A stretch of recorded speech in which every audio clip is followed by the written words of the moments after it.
Firman Tuhan, Shalom, Youth GIBMC. Senang berjumpa kembali dengan saudara sekalian.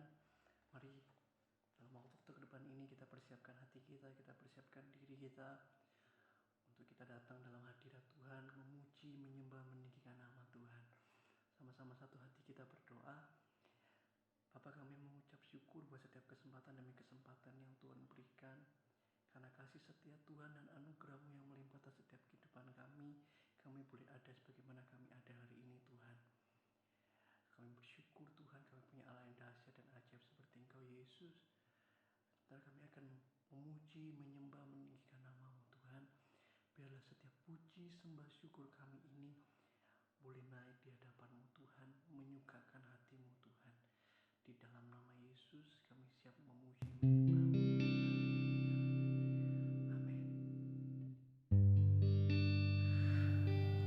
Tetapi harta ini kami punya dalam bencana tanah liat, supaya nyata bahwa kekuatan yang melimpah-limpah itu berasal dari Tuhan, bukan dari kami. Ini kami Tuhan bencana-Mu, bentuk jadikan kami.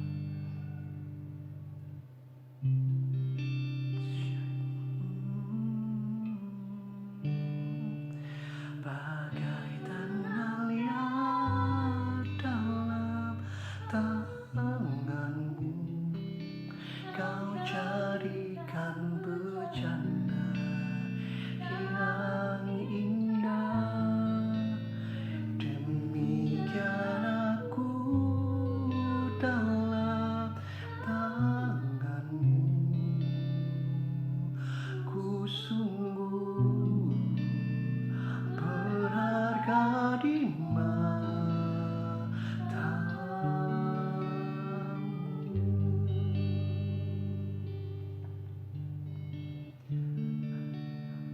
Engkaulah Tuhan, Kaulah penjunan, Kau memilihku dan membentukku, Kau buatku hidup di hadapan-Mu, untuk nyatakan kemuliaan-Mu.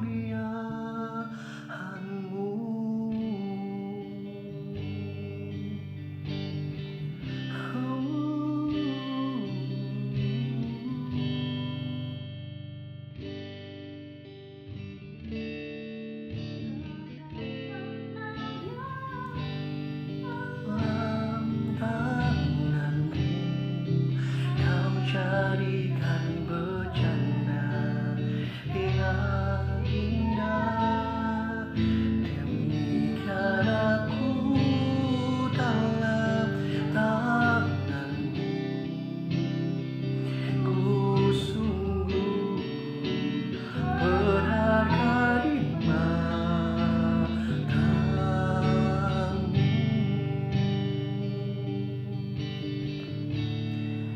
Bagai tanah liat dalam tangan-Mu, Kau jadikan bejana yang indah. Demikian aku dalam tangan-Mu, ku sungguh berharga di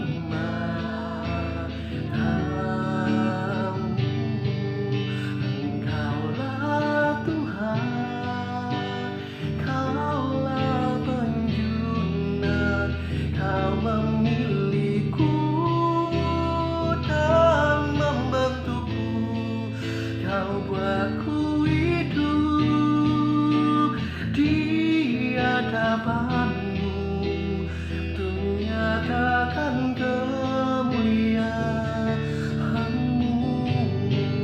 Engkaulah Tuhan, Kaulah penjunan, Kau memilihku dan membentukku, Kau buatku hidup di hadapan-Mu,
hadapanmu, untuk nyatakan kemuliaan-Mu, untuk nyatakan kemuliaan-Mu, untuk nyatakan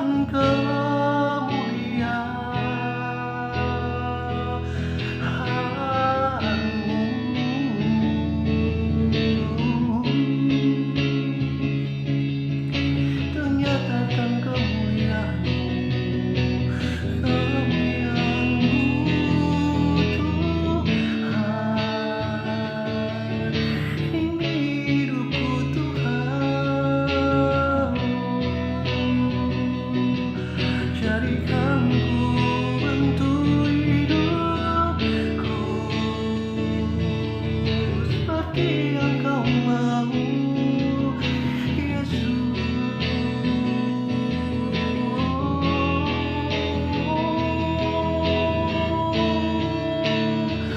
Bentukkan hidupku, jadikan ku bejana-Mu, sempurna bagimu, Yesus.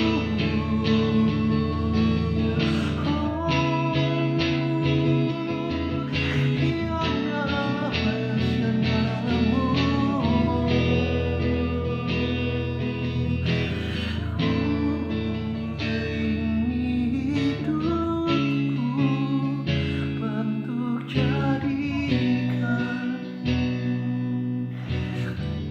seperti yang Kau mau, Yesus.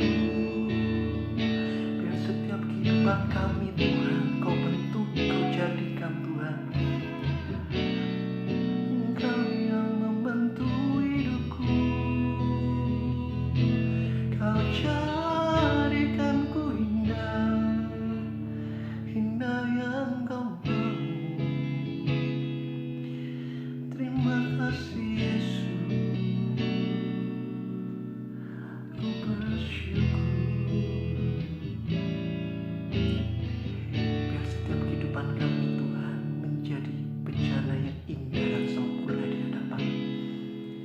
Sebab Engkau yang mencundang hati kami, Engkau yang mau cundang kehidupan kami, seturut dengan yang Kau mau. Haleluya.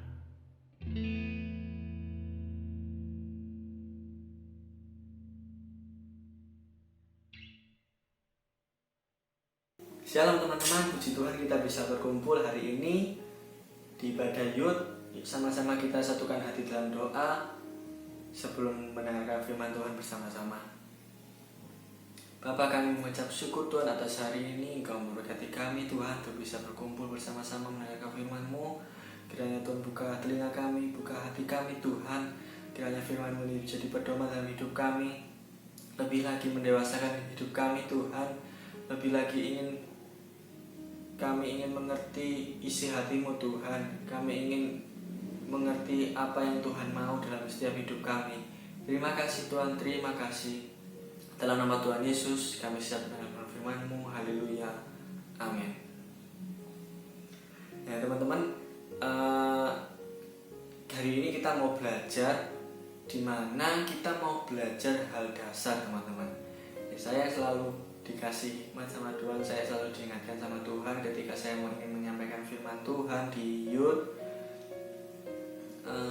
Selalu saya diingatkan jangan lupakan hal-hal dasar teman-teman, dimana kita ingin belajar di hari ini di Kolose pasal 3 ayat 5 sampai 17, dimana itu perikopnya adalah manusia baru.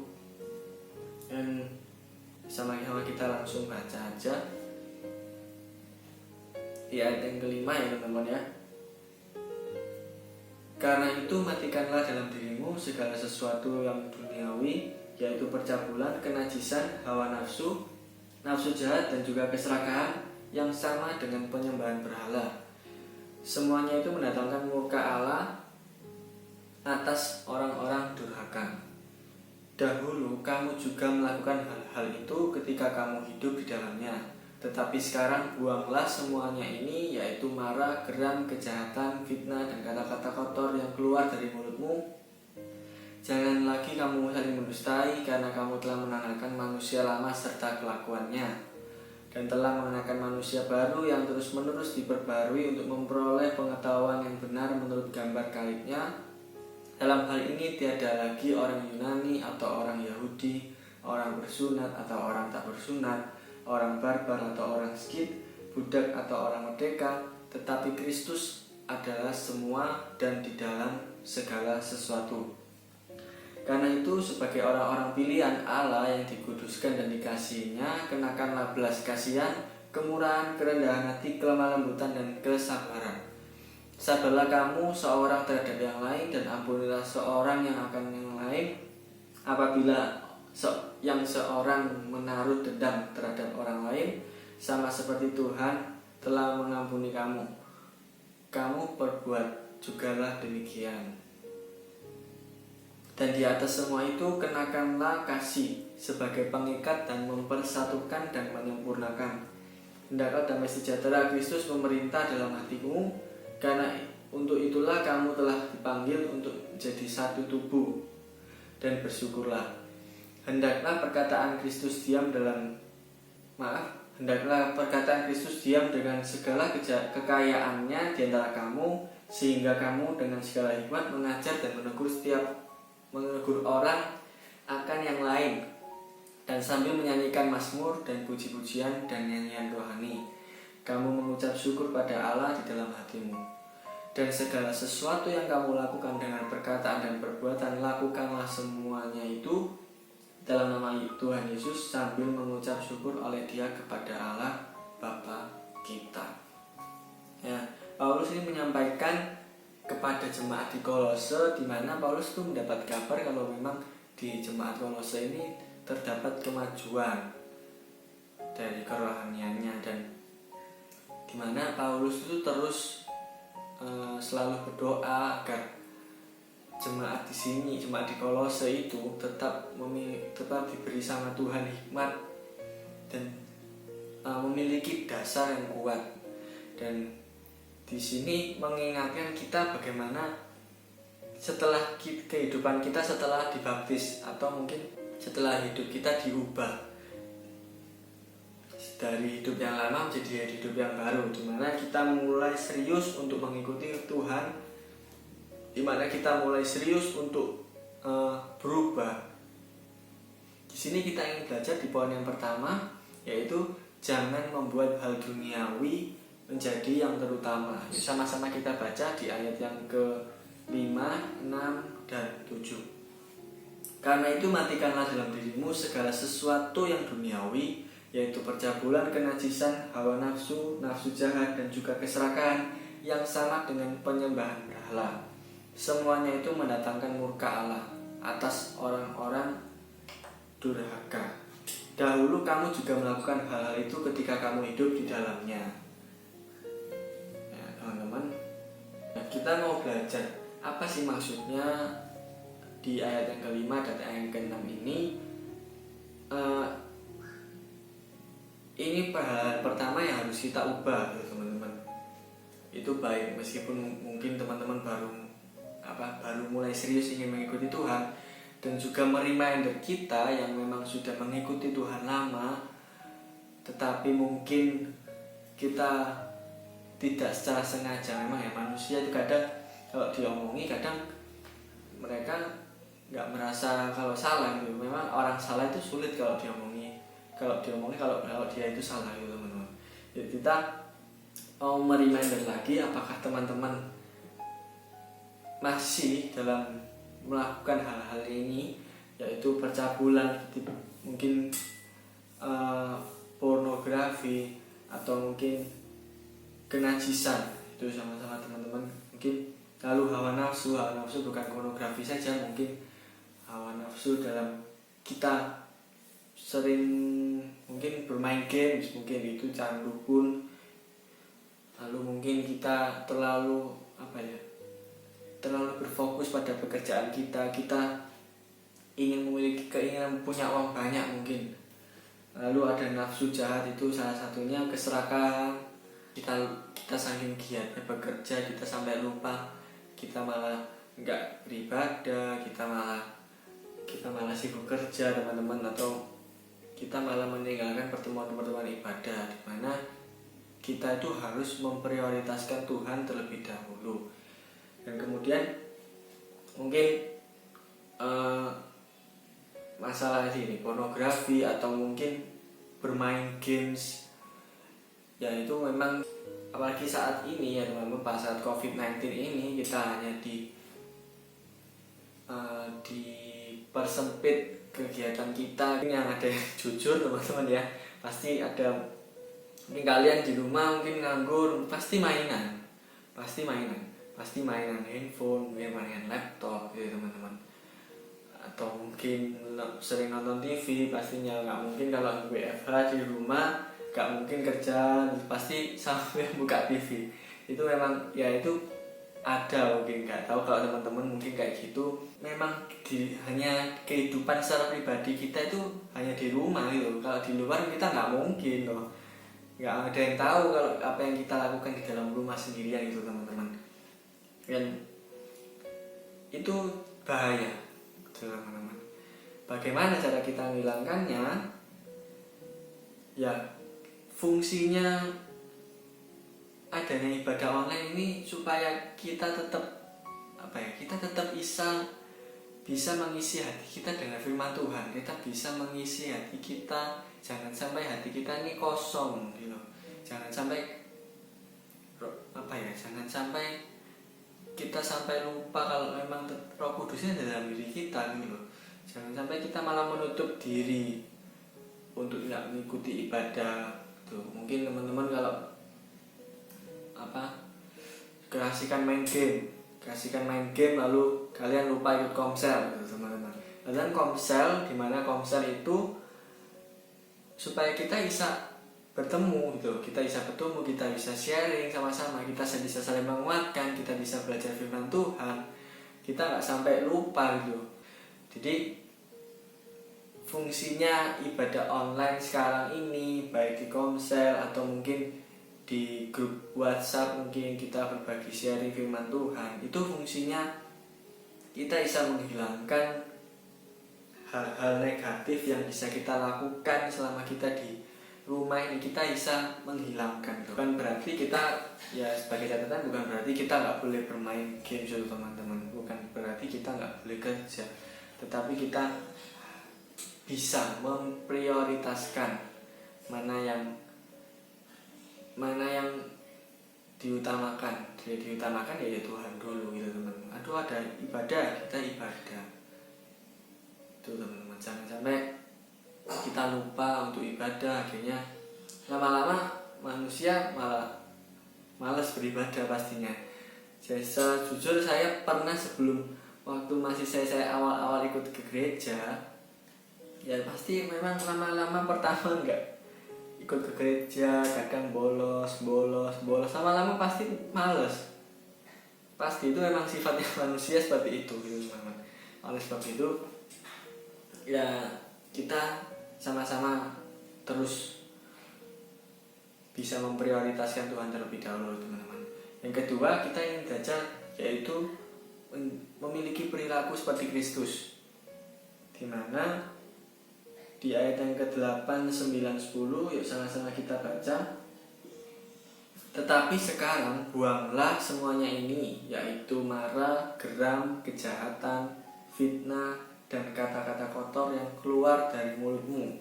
Jangan lagi kamu saling mendustai, karena kamu telah menanggalkan manusia lama serta kelakuannya, dan telah mengenakan manusia baru yang terus-menerus diperbarui untuk memperoleh pengetahuan yang benar menurut gambar kalibnya. Ya teman-teman, bagi teman-teman yang masih memiliki sifat-sifat seperti itu tadi, mungkin sifat marah, geram, fitnah, kata-kata kotor. Kalau kita memang serius, kalau kita memang serius mengikuti Tuhan, kita pasti tahu mana yang nggak boleh dilakukan, mana yang boleh dilakukan. Taunya dari mana? Taunya dari Alkitab, dari firman Tuhan, tuh teman-teman. Bukan dari pikiran kita sendiri, tuh teman-teman. Ya kalau pikiran kita sendiri ngomong oh ini nggak apa-apa, padahal itu nggak boleh di Alkitab ya, akhirnya nggak apa-apa menurut pemikiran kita, menurut firman Tuhan. Seperti contohnya tadi, nggak boleh ada kata-kata kotor keluar dari mulutmu, marah, geram, kejahatan, fitnah. Ya teman-teman mungkin ya kalau kita lihat di luar sana, mungkin di sosial media mungkin teman-teman banyak orang-orang yang mungkin fitnah, hoax gitu teman-teman. Itu jangan sampai teman-teman melakukan hal seperti itu ya teman-teman ya. Saya percaya kalian nggak mungkin melakukan itu. Jangan saling mendustai, karena kamu telah menanggalkan manusia lama serta kelakuannya ya teman-teman. Ini dimana kalau kita, saya sekali ulangi lagi, kalau kita memang serius mengikuti Tuhan, kita buang gaya hidup yang lama, manusia yang lama, kita berubah jadi manusia yang baru gitu teman-teman. Menjadi perilaku seperti Kristus, memiliki perilaku yang seperti Kristus, dimana memang kita ini serupa dan segambar dengan Allah gitu teman-teman. Dimana kita dituntut untuk bisa menjadi sempurna seperti Bapa kita gitu. Memang kita diajarkan seperti itu. Mungkin saya cuma manusia biasa, saya nggak bisa gitu. Nggak ada kata yang nggak bisa. Memang kita itu manusia biasa, tetapi Tuhan yang memampukan gitu teman-teman. Bukan berarti kalau kita merasa saya manusia biasa, saya nggak bisa melakukan. Akhirnya kita setengah-setengah. Nah, kita kadang kalau melakukan kesalahan kita mentoleransi diri kita sendiri. Akhirnya mentoleransikan diri kita sendiri. Iya, aku cuma manusia biasa, nggak bisa. Padahal ada Tuhan yang pasti memampukan kita gitu. Yang poin yang ketiga, kita mau lihat tidak ada perbedaan antar golongan. Ayat yang ke-11 dan ke-12. Dalam hal ini tiada lagi orang Yahudi tiada lagi orang Yunani atau orang Yahudi, orang bersunat atau orang tak bersunat, orang barbar atau orang skit, budak atau orang merdeka, tetapi Kristus adalah semua dan di dalam segala sesuatu. Karena itu sebagai orang-orang pilihan Allah yang dikuduskan dan dikasihinya, kenakanlah belas kasihan, kemurahan, kerendahan hati, kelemah lembutan dan kesabaran. Kita belajar kalau memang Kristus itu turun ke dunia untuk menyelamatkan setiap hidup kita gitu. Dimana nggak hanya di Yerusalem aja gitu loh, tetapi untuk semua bisa menerima Kristus gitu teman-teman.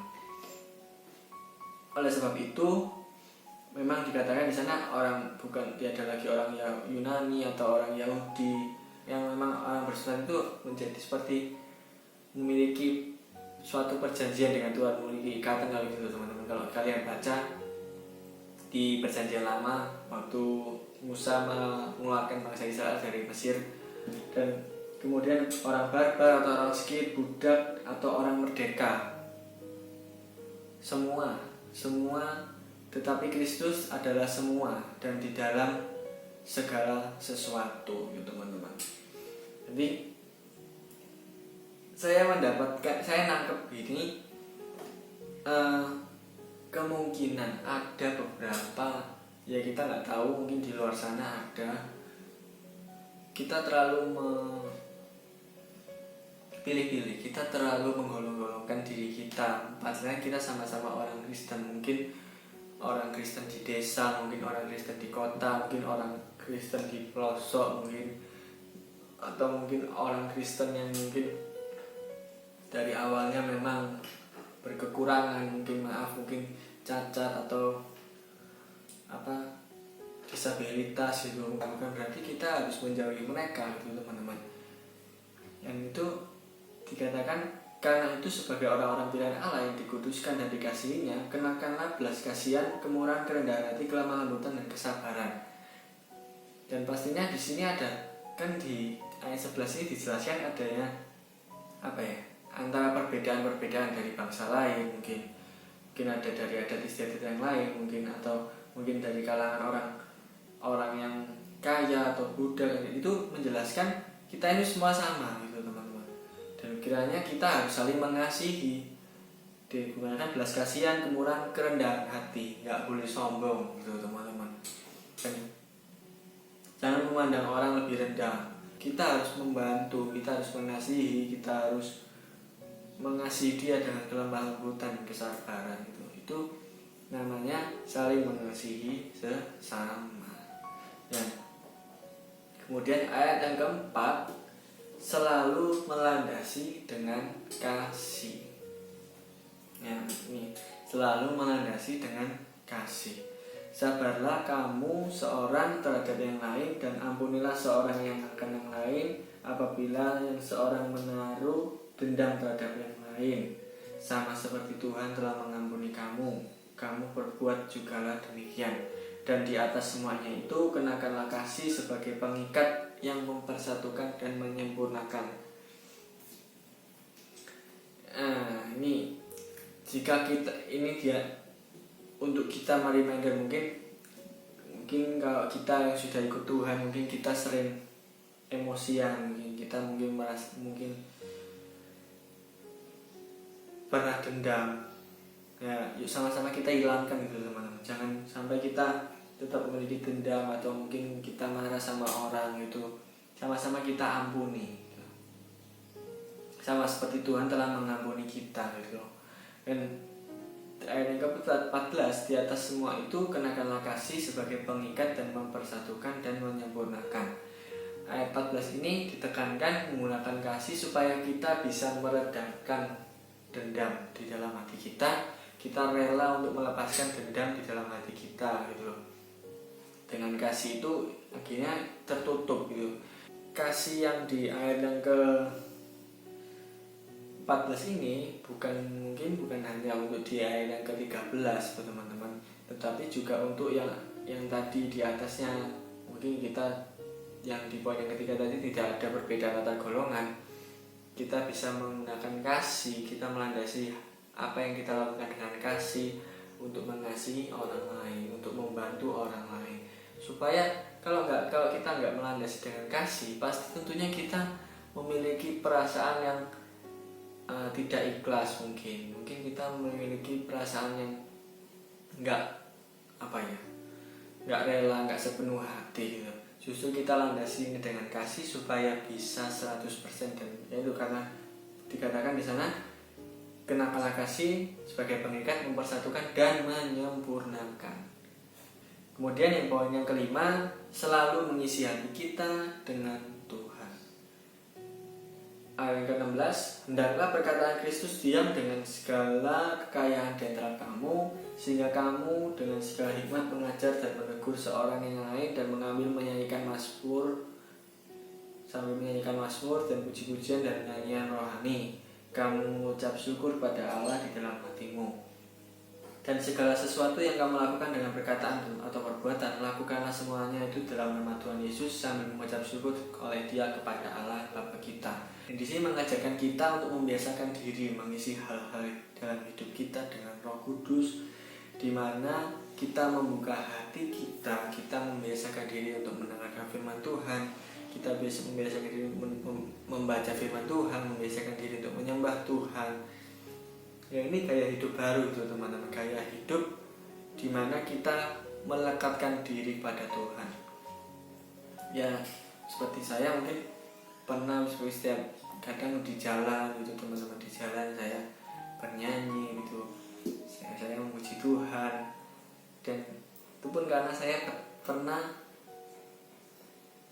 sekali itu pada saat saya nggak sengaja, pada saat saya nyanyi, saya pernah nangis di jalan gitu, pernah. Yaitu pengalaman-pengalaman yang saya alami gitu teman-teman. Yaitu saya membiasakan diri seperti itu gitu. Gitu juga teman-teman di rumah mungkin membiasakan diri untuk mengisi hal-hal dalam hidup kita ini dengan firman Tuhan. Dan di ayat yang ke-17 juga melandasi semuanya itu kita lakukan itu dalam nama Tuhan Yesus, semua perkataan dan perbuatan, sehingga saat ini kita membantu orang lain, kita tahu kalau kita lakukan ini bukan karena memang apa ya? Oh, karena kehebatan kita mungkin, karena memang kita lakukan ini untuk Tuhan, kita melayani mereka, kita lakukan seperti untuk Tuhan gitu. Jadi kalau kita nggak melandasi hal dasar ini gitu, pasti kita akan merasa sombong gitu. Pasti mereka sama seperti tadi, kita kalau nggak melandasi dengan kasih gitu mungkin kita nggak rela, mungkin kita perhitungan gitu. Ya itu wajar kalau kita nggak melandasinya dengan kasih dan juga kita tidak melakukannya untuk Tuhan, pasti akan terjadi seperti itu.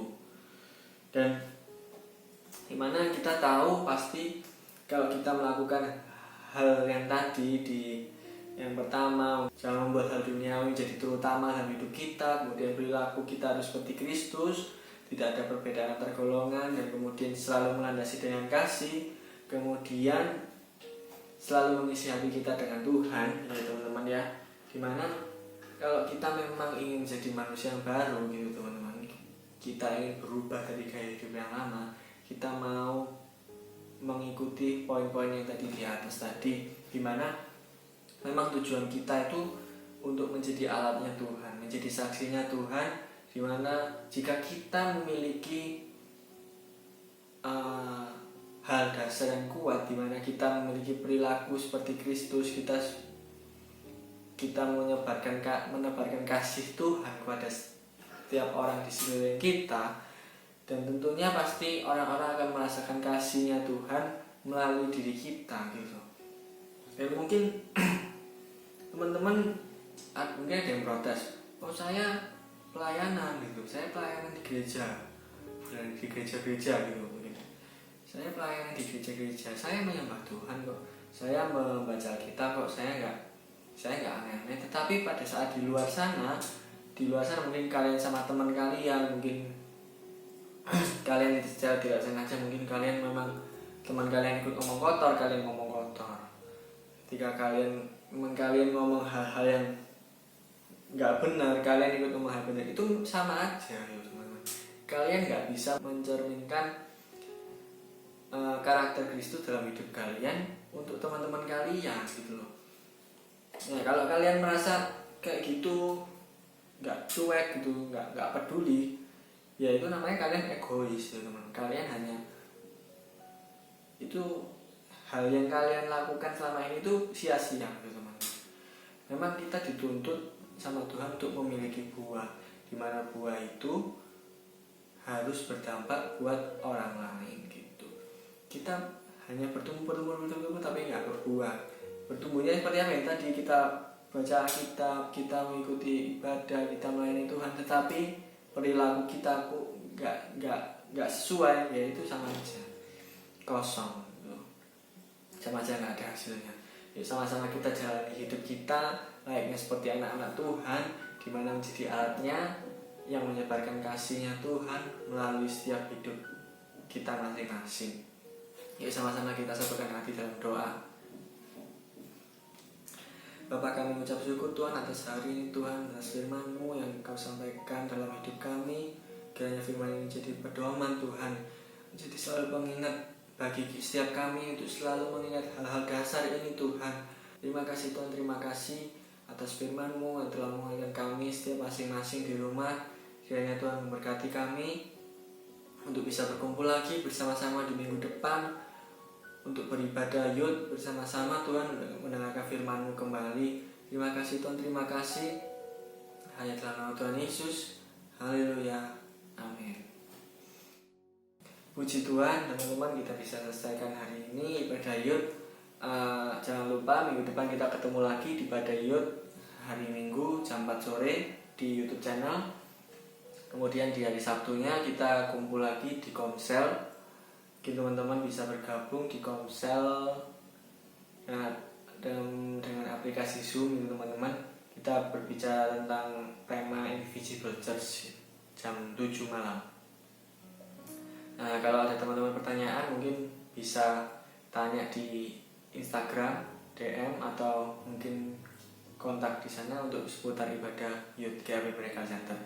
Sekian dari saya, Tuhan Yesus memberkati kita semua.